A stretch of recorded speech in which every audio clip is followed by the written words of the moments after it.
Ration മാനദണ്ഡങ്ങൾ പരിഷ്കരിക്കാൻ നടപടി. നിലവിലുള്ള 2017 ഉത്തരവിൽ ഭേദഗതി വരുത്താനാണ് ഉദ്ദേശിക്കുന്നത്.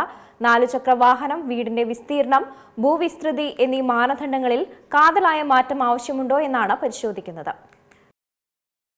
റേഷൻ കാർഡിൽ അടിമുടി മാറ്റം വരാൻ പോകുന്നു. ഇക്കാര്യങ്ങൾ നിങ്ങൾ ശ്രദ്ധിക്കണം. റേഷൻ കാർഡ് ഉടമകളാണെങ്കിൽ കൂടുതൽ മാറ്റങ്ങളാണ് ഇനി പ്രതീക്ഷിക്കേണ്ടത്. അതെ, സംസ്ഥാനത്തെ മുൻഗണനാ റേഷൻ കാർഡ് അനുവദിക്കുന്നതുമായി ബന്ധപ്പെട്ടുള്ള മാനദണ്ഡങ്ങൾക്ക് മാറ്റം വരാൻ പോകുകയാണ്.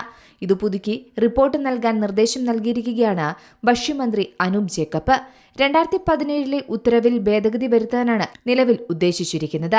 അതിൽ കൂടുതൽ ഘടകങ്ങളും പരിശോധിക്കും. പ്രത്യേകിച്ച് റേഷൻ കാർഡ് ഉടമകളുമായി ബന്ധപ്പെട്ട് 4 ചക്ര വാഹനമുണ്ടോ, വീടിന്റെ വിസ്തീർണം എത്ര, ഭൂവിസ്തൃതി എന്നീ മാനദണ്ഡങ്ങൾ പരിശോധിക്കും. പിന്നീട് കാതലായ മാറ്റം കൊണ്ടുവരുമെന്നും മന്ത്രി പറയുന്നുണ്ട്.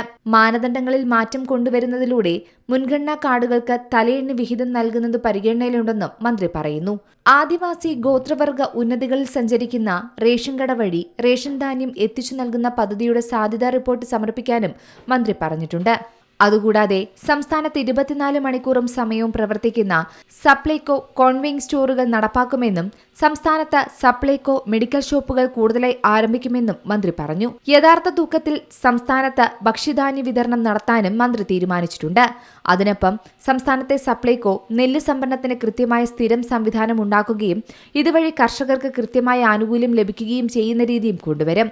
ഈ പോസ്റ്റ് മെഷീനെ വെയിങ് സ്കെയിൽ സിസ്റ്റത്തിൽ കൊണ്ടുവരുമെന്നും ഭക്ഷ്യമന്ത്രി അറിയിച്ചു. News desk C Malayalam news. ഏറ്റവും പുതിയ വാർത്തകളും വിശേഷങ്ങളും വിരൽത്തുമ്പിലറിയാൻ സി മലയാളം ന്യൂസ് എല്ലാ ഡിജിറ്റൽ പ്ലാറ്റ്ഫോമുകളിലും ലഭ്യം.